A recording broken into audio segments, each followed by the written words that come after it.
Welcome to the Rich Report, a podcast with news and information on high-performance computing. Today, my guest is Jason Stowe.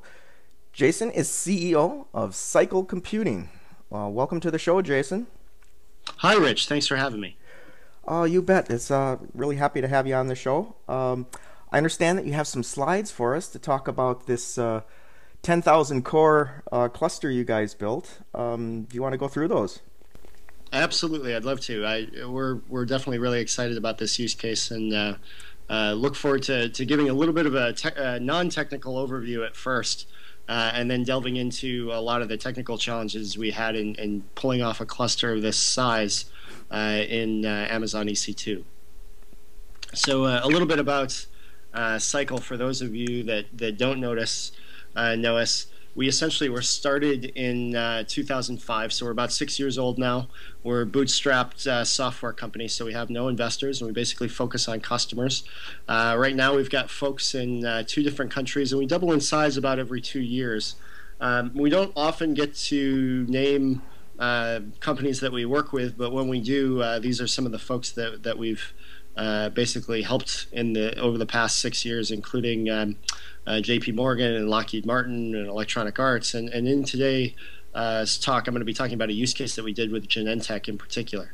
So essentially, barring inadvertent rounding errors, because stats do change over time, the kinds of companies that we typically tend to work with are very large, including the 2 largest finance, 4 of the 5 largest pharma, 3 of the 5 largest annuity and life insurance companies, the largest video gaming company, the largest university grid, 1 of the 2 largest FPGA manufacturers, 2 of the 3 largest next-gen sequencing companies, the largest defense contractor, all use Cycle software to visualize and create clusters at small to large scales. So we effectively do 3 things. So from a technical standpoint, we started off in 05 helping people with performance analytics and job flow visualization, and that's our Cycle server product off on the left-hand side.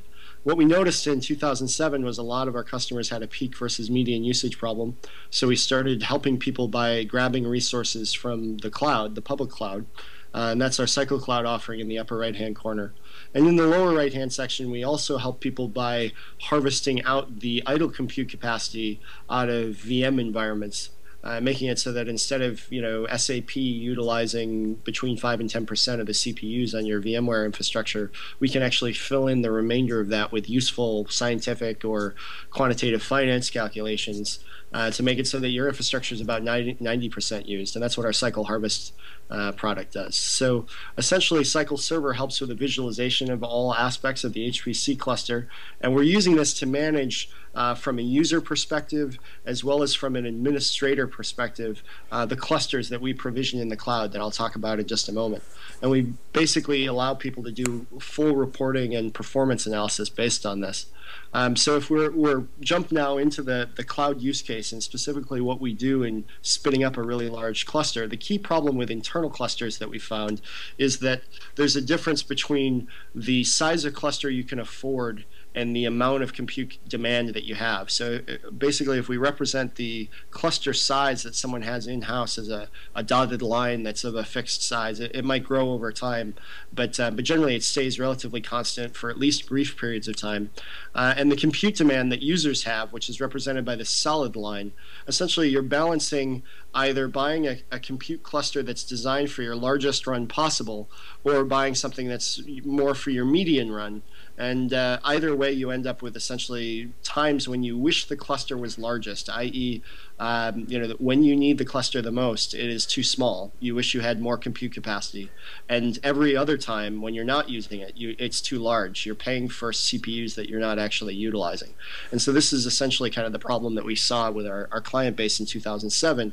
Amazon EC2 had just come out, and we basically saw an opportunity to change this, as opposed to internal clusters, which can take weeks to get a single server or months to get 400 processors. We essentially inside the cloud can start processors in 5 to 10 minutes. And not only that, instead of having to keep them over the course of 3 years and depreciate them, we can actually shut them off when we're done with them and no longer pay for them. So this was a really advantageous thing for a lot of financial and scientific analysis because they tend to come in bursts. You have your quarter end analysis on risk, or you have your scientific insight that comes based on data that's coming off of an instrument, and you want to run a really big calculation to understand something that might yield a newer type of drug. So these kinds of questions essentially really take advantage of the burst aspect of that, and that's why we built CycleCloud, which basically provisions, fully secured clusters on demand inside the cloud, so that users can ask these really large, really bursty type questions and not have to have the resources for it. So over the last 3 years, we've been doing this, since 2007 and 2008. We've basically started about 2,100 clusters inside of Amazon EC2, so we have a lot of experience doing this, and basically provide a command line as well as a GUI interface to interacting with the clusters and submitting common workflows in life sciences and finance and other industries. And basically what we do is we help end users and software developers run these calculations as a service by managing the images, taking care of security and encryption and optimization, and helping with scale. And scale is really the big problem. And so when we get to the fun stuff, the technical stuff, that's largely what we're going to be talking about, is how do we scale. So in these clusters, over the last several years, we've gone from running, our first customer was a scientific instrument manufacturer who ran a 432 core simulation of a mass spectrometer, all the way through the protein binding problem that we did in early March of 2011, which now uses 10,000 cores. All of our clusters fundamentally kind of follow this architecture. So Rich, when you have like an instrument internally, like a next-gen sequencer or a mass spec machine, or you've got market data, it really depends on what the use case is and what industry you're in. Generally, that's residing on your internal file system. And what we do is we have software that manages a synchronization of that with an external cloud, and then turns around and enables jobs to run both internally and externally within CycleCloud. And we build all of this infrastructure off of Amazon Web Services infrastructure as a service. So they've built great pieces of functionality around getting access to servers like the CC1 Nehalem-based machines. They have an excellent kind of iSCSI-like EBS storage volume service. And they also have the simple storage service, which allows you to store blobs of data. And all of these are metered, and you pay for what you use when you use it. You don't pay for deploying really large physical infrastructure. And that's basically why we think kind of cloud and offers a newer opportunity for HPC use cases, because we can get access to really large amounts of resources in exceptionally short periods of time. So rather than taking months to deploy a physical cluster where you've got to go through and do budgeting and evaluate different vendors and then pick the hardware you're going to run, and then go through your procurement process, and then wait for the servers to ship, and then get them in your data center, potentially upgrade your power and your cooling, unpack them, rack them, stack them, and cable them, and then get your software up and running, and so on and so forth. That whole process on the right-hand side can take months. And basically, we're able to automate that down into the minutes time frame and make it so it's really easy and ready to start up these types of clusters. So now getting into a little bit more technical detail, security is a large concern for most of the customers that we mentioned. So anytime we say we deal with really large finance or really large life science companies, their primary considerations are around keeping their data or their algorithms safe and protected. So all of our clusters basically deal with security in a pretty uniform way. We have repeatable procedures for building images, and this is important in a lot of regulated environments where you may need to document or show the FDA or show the SEC what you ran on, at what point in time, how many instances were created, and exactly what versions of software they were running. So we keep track of all that and do that in an automated fashion. All of the resources in CycleCloud clusters are dedicated to the client that started the cluster.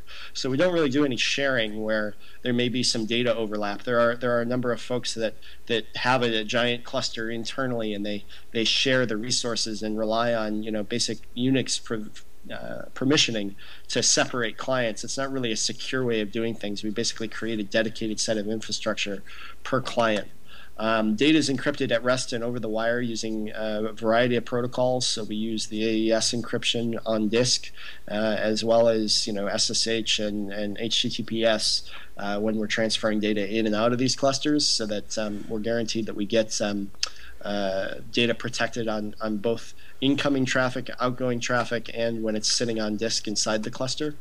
And we also do quite a lot of thought around key management, and we create either random keys for each of the individual disks on a machine basis, or there are some keys that are required on a pool basis to make sure that someone doesn't have a machine that joins your cluster without you knowing about it, et cetera, et cetera. We basically protect on both of those levels and manage the keys for them.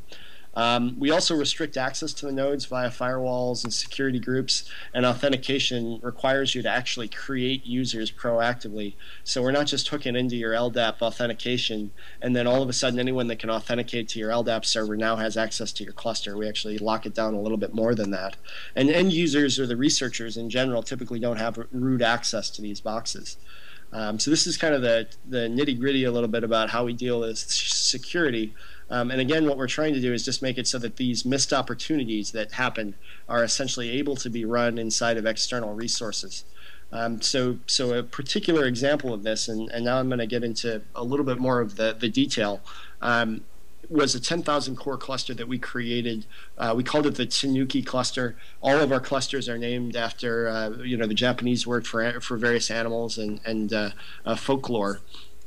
In this case, this cluster ran for about 8 hours, and by that we mean that the execute nodes were up and running for that period of time. The head nodes and the filer and so on and so forth were up for a considerably longer period of time, just to enable people to do multiple runs and do different analysis on the data. At full spec, when we had all 10,000 cores operating, there was 1.14 compute years of computing executed every single wall clock hour. The cluster time in general was 80,000 hours total, which was about 9.1 compute years, and the cost for this was $8,500 total, and that includes infrastructure, bandwidth, and Cycle's fee for actually running this.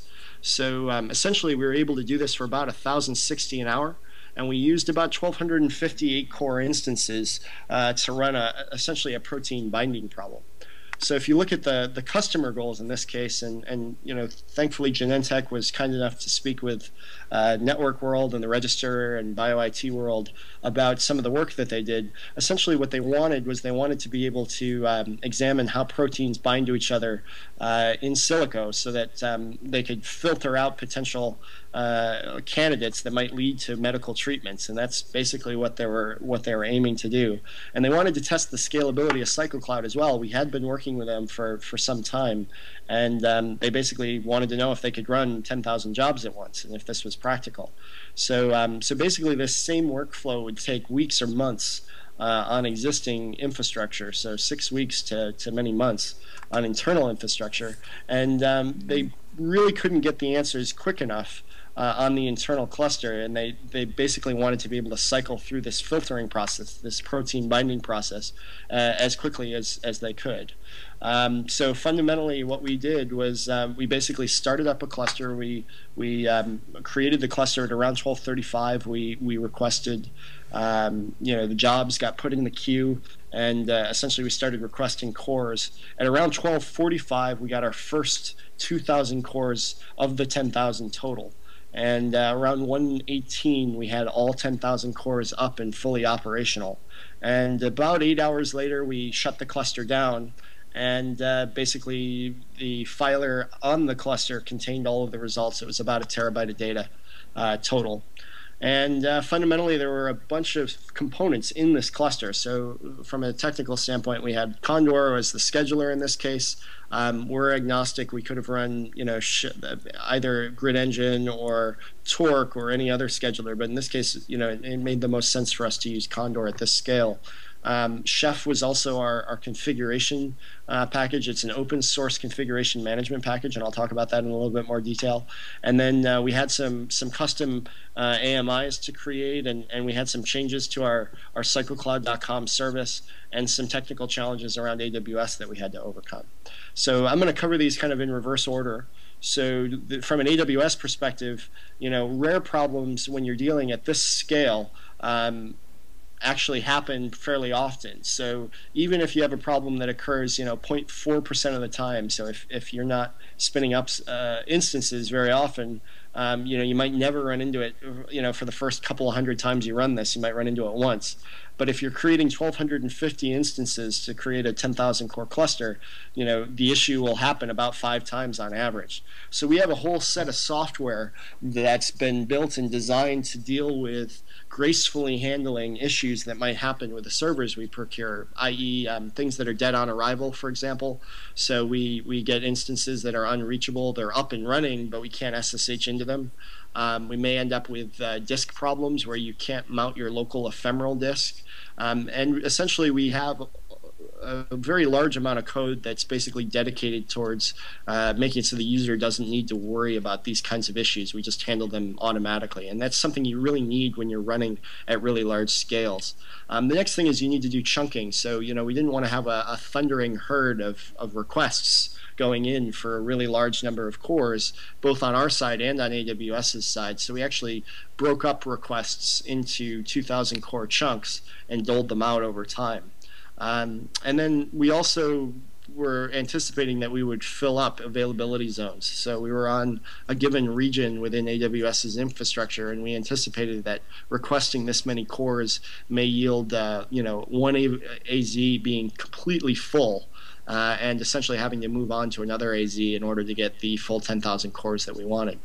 From a Chef perspective, Chef's essentially an open source configuration management tool. There's a number of them out there. There's Puppet and a few others. Chef was our choice, and it's essentially how we've been managing infrastructure, and it allows you to do DevOps, which means you can essentially operate your cluster using code, Ruby code in this case in particular. So essentially Chef works through periodic client polls, and what we had to do was make it so that if all the polls occur at the same time, you might run out of resources. And that's exactly what happens in our infrastructure if you start 1,250 servers at once. So essentially what we wanted to do is make it so that machines do a fast converge initially, and they get up and running slightly, and then they repoll for any additional applications that need to be deployed on the servers, etc. And we basically ran beefy servers internally ourselves in order to make sure that we had enough throughput to handle all of the configuration requests. And basically Chef is really for us in starting a 10,000 core cluster was the bottleneck in the system. It was the part that was strained the most. So we have some future work where we're going to kind of pre-stage Chef recipes and make it so that we reduce the initial impact of creating all these servers at the same time. One of the other interesting aspects about this is, you'll see a few demos online about I want to start up a grid engine cluster on EC2, and I'm going to use this pre-baked AMI to do it. One of the reasons why the Amazon machine images that are pre-baked are kind of a bad idea in this case is security oriented. So who's patching and maintaining those images and making sure that they're essentially the kernel level vulnerability that happened in Linux where users could get root level privileges. You've got to make sure that those are actually being patched on a continuous basis. The second thing is that the reason why it's important to have a configuration management system rather than just a baked AMI is you frequently will run into issues where you start running your jobs and you say, well, there's a bug in this executable, or I also want to run this other application. And so then the question becomes, how do I deploy, if I use a pre-baked AMI that doesn't have something like Chef, how do I deploy this application across all these 1,250 machines at once without breaking things? That's a pretty challenging problem. Chef essentially allows us to do that. CycleCloud had a few other things that we had to do. So basically we wanted to do really high-level and low-level monitoring and detection of issues across all of our infrastructure. And we wrote a lot of software to do that. I described that earlier. We wanted to batch requests so that every time we requested 10,000 cores, we were actually doing it in periods of either 256 servers or 128 servers, and which one's better? What's the best rate to ask for those chunks of servers? So we actually did some testing, and we ended up asking for 256 EC2 instances at a time. We did not overwhelm any of the AWS or CycleCloud or Chef infrastructure based on our testing and our pre-work. When we actually went to run this, it pretty much ran without a hitch. We didn't really have anything to do. It was actually quite boring. We had a large number of people that were on a phone call because we were spinning up the world's first 5-digit core, 10,000 core environment in the cloud. And basically we pushed a button and it just worked. So a lot of this stuff kind of worked out really, really well from a technical standpoint. On the images, we didn't really have too much that affected the scale of the run. We did run a large NFS server, and we really didn't have any problems from an NFS serving perspective. We do have some future work that we'll be publishing around parallel file systems, and this will be an interesting area kind of going forward. But for this run, it was data light and heavy compute, so effectively the file system and the images worked out great. From a technical standpoint, with the Condor, the scheduler, we really didn't have a lot of work to do. We just wanted to make sure we didn't place a log file for what was going on all the instances on NFS. We actually wanted that to be on a local disk. And we used 3 scheduler instances to hold all the jobs. We actually could have used one, but the one main scheduler was also on a system that was running the file system. So we effectively wanted to have some belt and suspenders in this use case, although we really didn't need it in the end. So this is how we built everything. This is how we put it together. We set up CycleCloud.com web interface and had the user submit the jobs and check the results in the morning. And essentially, this is how it ran. So the cores that the cluster used over its lifetime, and this is essentially our performance analytics tool. This is a graph out of that called CycleServer. This shows the rising increase, and you can see it in batches on the number of cores that show up in our cluster. And then from there, the green is essentially the user's jobs executing throughout this entire run. And then on the right-hand side, you see us essentially turning off jobs and turning off infrastructure as the hour request boundaries show up. So we don't get billed for an extra hour at a time. We just got billed for the time that we used. From a queue perspective, the jobs were submitted into the queue, and then the machines started to percolate in as they were requested. And then at the very end of the run, the jobs are essentially done, and the queue is empty. So this is essentially kind of how the scheduler queue worked. And from a results perspective, we basically got results that would normally have taken a month and a half or more to run in-house, essentially in 8 hours. So we're able to move. The comment we got from the client was that they were able to move from in silico simulation to in vitro testing, i.e., move this into the lab and actually test out some of these proteins in days instead of weeks or months. And the total cost of the calculations was about 1,060 per hour, or 8,500 total, and that's basically what the run looked like. So the implications of this, from our point of view, the reason why we think this is really exciting is, A, we can take strategically important questions that are really too large to run on internal environments and now make them possible. So if you have something, you're a small organization and you want access to a top 500, this one was loosely equivalent to number 14. We didn't actually benchmark it, but at the time, number 114 had about 10,000 cores and was running on gigabit Ethernet, so it was a loosely comparable system. We can now put that in any researcher's hands for about $1,000 an hour to run whatever questions matter. We also think that researchers, this will really impact the workflow because you don't have to wait weeks or months for really large problems and have the associated, context switch and, loss of inertia, loss of momentum when it comes to actually doing research, having a question, getting an answer, continuing to do your research. We can make that all a lot faster and basically affordable by anyone. So that's basically what we're really excited about this for, and obviously I encourage anyone to check us out and look at our Twitter account. But this is the work we did, and essentially the use case that we had recently with a 10,000 core cluster. Well, thank you for that, Jason. I got a couple questions for you. This was really interesting. Yeah. So at roughly $1,000 an hour for 10,000 cores, now this company, Genentech, said it would have taken them a month to run this in-house. Do you have any idea what that would have cost them?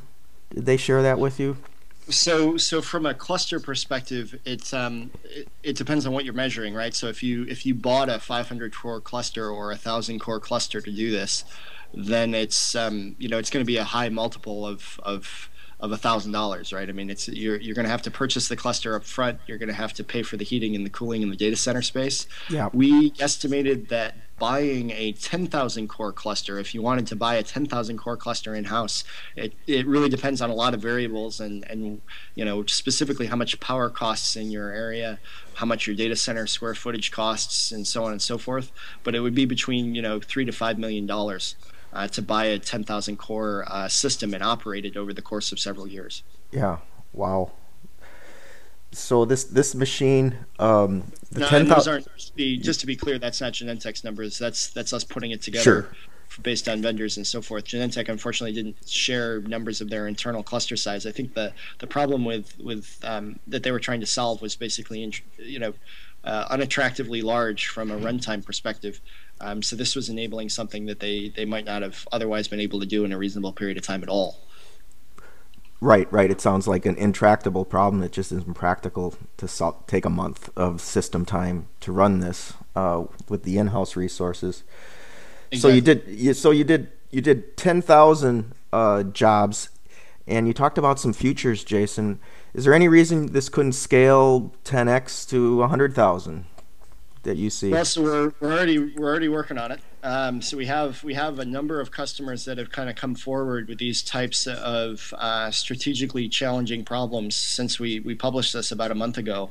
And we now actually have a pipeline of several people that have this category of problem where it's intractably large to run on internal resources, where you may have 3 or 5 years of data, historical data, that you want to go through with some new algorithm, and the problem is so large that it's not worth kind of getting your it tuned up to run on your 2,000 core cluster, because if we go back to that the key problem with wasted versus idle capacity. So this slide here, right? I mean, if you go back and try to get it so that you're operating inside the difference between the compute demand and the size of the fixed size cluster, it'll still take way too long. It'll take years to do this back analysis.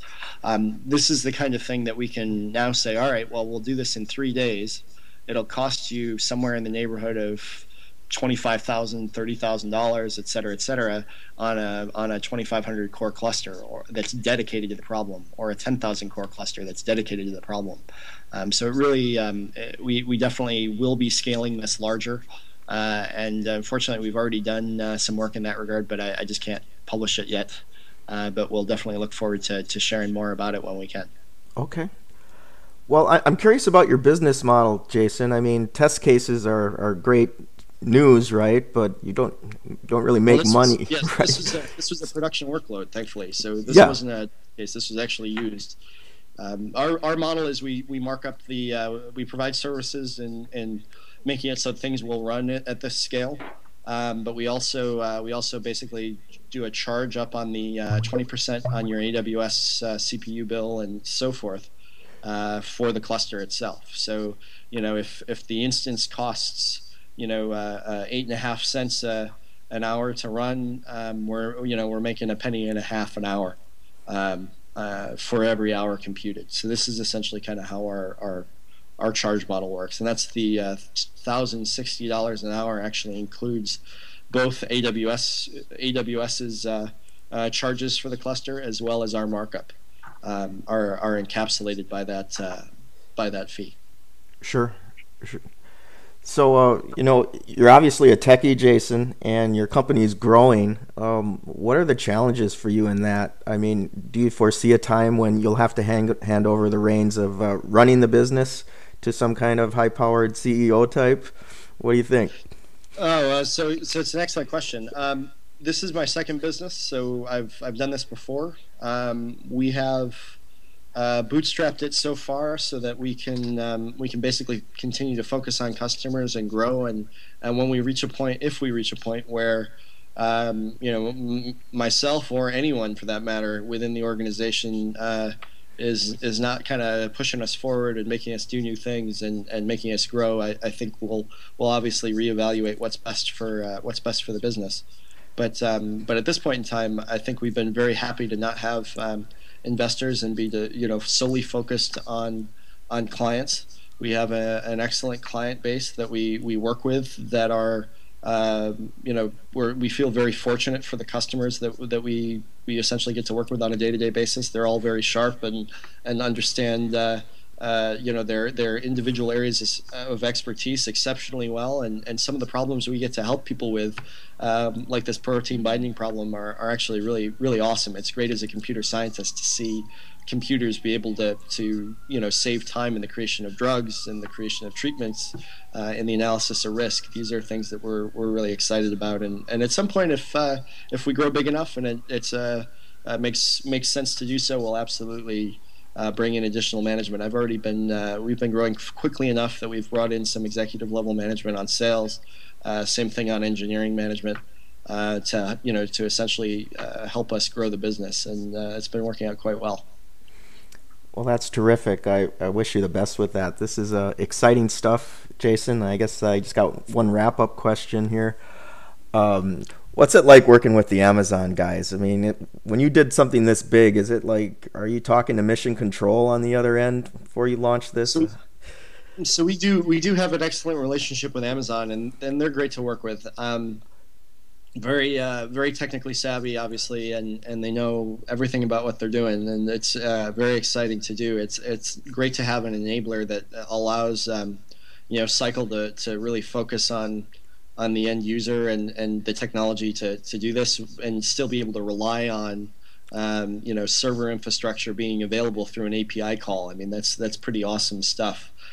From a coordination standpoint, to answer the second half of your question, we did minimal coordination with them on the running of this cluster. So we definitely gave them a heads up that, hey, we've got a couple of use cases that might be of this scale. We did talk to them, I think, via email, and said, look, we'd like to run it on this date. Is there any particular time you'd recommend? And they said, well, I'll run it at night. And so we essentially did what they asked and ran it over the evening.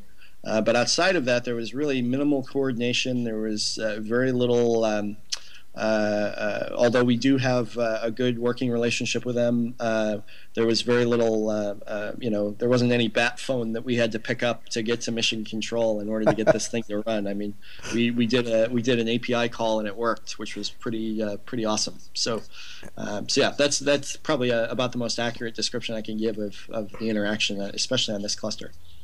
Well, that's great. Well, congratulations on this once again, and thanks for coming on the show today, Jason. Rich, thanks for having me, and obviously thanks for the questions. I follow your podcast often. This is great.